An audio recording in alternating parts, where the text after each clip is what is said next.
Nas Escrituras Sagradas diz: no princípio era o Verbo, e o Verbo estava com Deus, e o Verbo era Deus. Por que nesse momento se omitiu o Espírito Santo no caso da Trindade?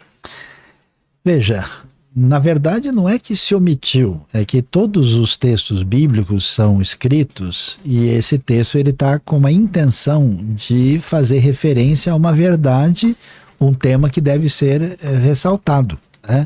E aí, o que João está querendo fazer? O texto do Evangelho de João, com seus 21 capítulos, é especificamente destinado para mostrar que Jesus não só é o Salvador ou o Messias, mas que ele é divino. Por isso que você tem os chamados 7 sinais que mostram a divindade de Jesus.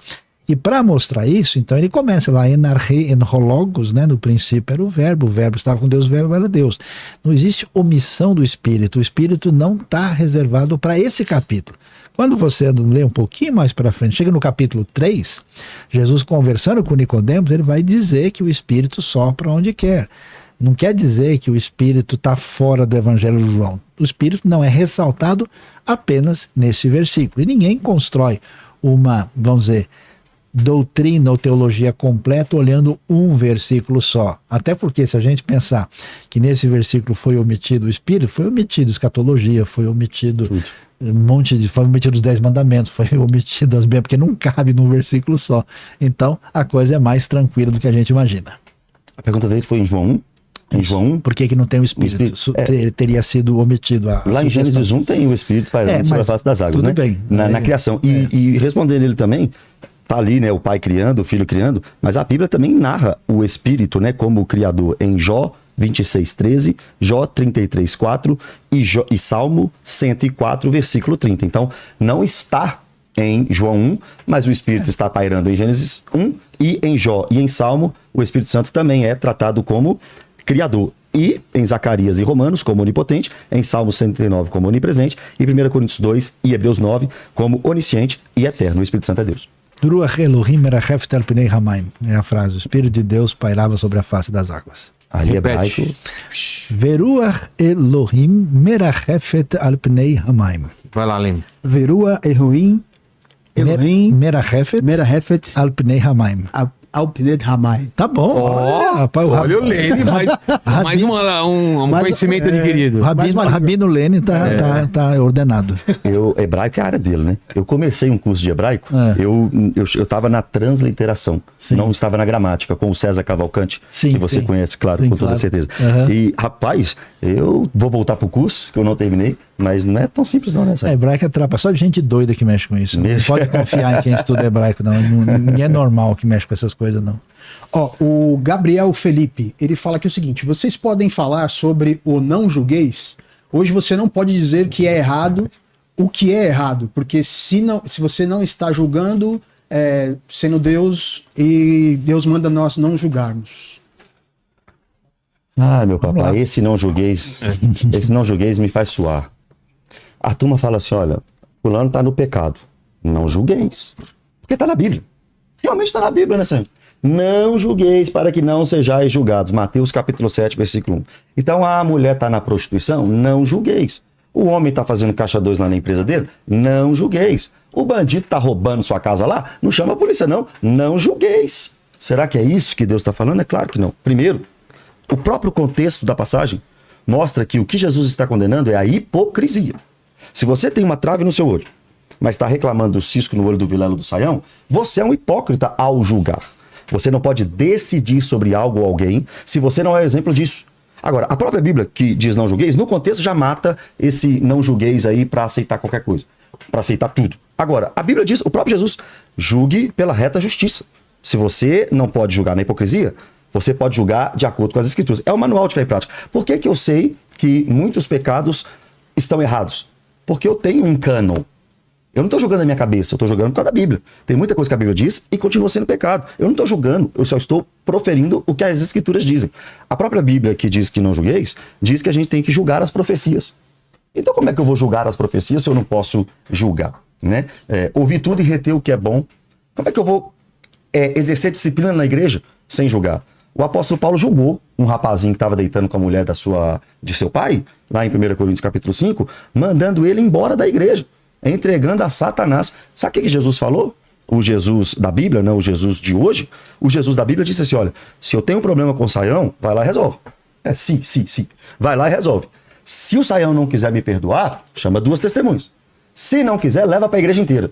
E se eu não quiser ouvir a igreja inteira, então você vai ter que julgar aquela pessoa como gentil e publicano. Não é do povo de Deus e é traidor do povo de Deus. E aí você expulsa essa pessoa da igreja naquele texto. O que ligados na terra terá sido ligado no céu. O que desligado na terra terá sido desligado no céu. Eu acho que o grande problema quando a gente lida com essa questão é a maneira como é percebido a expressão não julgar. A ideia de julgar em português aparece muito fortemente como uma administração pesada daquilo que envolveria a justiça. O que nós temos no capítulo é um confronto de Jesus com os fariseus da sua época. E como é que são esses fariseus? Eles ficam procurando, né? Como Jesus diz, vocês engolem um camelo, né?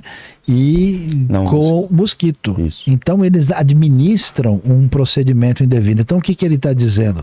Vocês não devem proceder com esse tipo de juízo pesado, particular, porque o juízo que não vem acompanhado de misericórdia, né? Como diz Tiago, a misericórdia triunfa sobre o juízo, é um juízo que não tem intenção de recuperar a pessoa que entrou por um caminho indevido. Mesmo quando havia uma postura de disciplina na igreja, não era só para bater na pessoa e dizer, você é feio, você errou. A ideia era tentar recuperar essa pessoa de alguma maneira. Então, como você tem, por exemplo, eu encontrei um indivíduo certa vez e ele pertencia a uma comunidade religiosa e ele estava tomando guaraná na padaria. Alguém passou e acusou ele de estar bebendo bebida alcoólica. Ele não conseguiu nem se defender, ele foi expulso da comunidade. O cara tinha um ressentimento do tamanho do mundo. Então, por causa disso, tem gente que resiste. Agora, do outro lado, é claro que você tem que ter critérios éticos, que às vezes as próprias lideranças religiosas não apresentam. E esses critérios éticos fundamentados nas escrituras são importantes. O termo não julgar, o julgar está ligado com agir com discernimento adequado para, de fato, distinguir o que é correto e o que é incorreto. Então, hoje a gente está num ambiente meio confuso em relação... Eu acho que tem gente que erra no sentido de bater pesado demais, inclusive em coisas secundárias e irrelevantes, e gente que, na verdade, faz vista grossa diante de certas coisas que são inaceitáveis. O Saião falou de recuperar, né? É quando Paulo entrega em 1 Coríntios 5 o camarada para Satanás, na segunda carta, no capítulo 2, parece que o camarada está voltando, né, para a igreja, porque ele foi disciplinado da forma mais dura possível, né? Entrega a Satanás, mas foi disciplinado. Essa frase provavelmente significa você está fora do contexto da comunidade, você não tem a proteção, porque fora no mundo sem Deus, você está debaixo dessa dimensão complicada. Sim.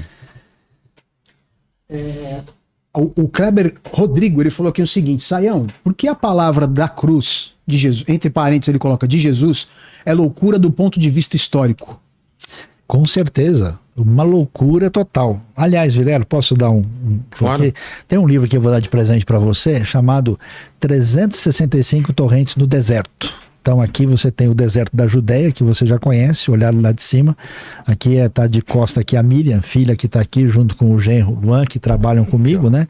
E um dos textos que tem aqui chama-se, agora você vai gostar, chama-se Preciso de Loucos. Então, já que o assunto é loucura, então vamos mostrar a loucura aqui, completa, né?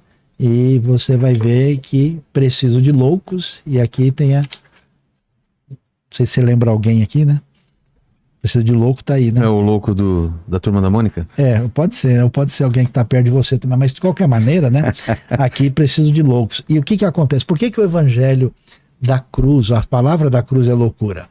Porque como é que você tem uma referência na sua vida que é quem você segue, que morreu como um condenado, como um bandido no Império Romano? Como é que você vai acreditar que esse indivíduo pode servir de algum tipo de ajuda para você, trazer algum tipo de salvação? Então você pensa em Paulo. que conhece toda a sabedoria judaica acumulada por séculos e a própria Torá, o Antigo Testamento, e é um cidadão romano e sabe o que aconteceu, você sair falando por aí, sabe o indivíduo que foi condenado e crucificado em Jerusalém? Pois é, ele é o salvador da sua vida, salvador do mundo. Por isso que, na verdade, né, eu acho que boa parte das pessoas que estão dentro da cristandade nunca pensaram sobre isso. Vamos dizer, aceitam Jesus assim meio sem saber muito bem o que estão fazendo. E aí, quando a pessoa entende isso, por isso que essa questão da espiritualidade cristã autêntica é um negócio profundo espiritual que acontece no coração da pessoa.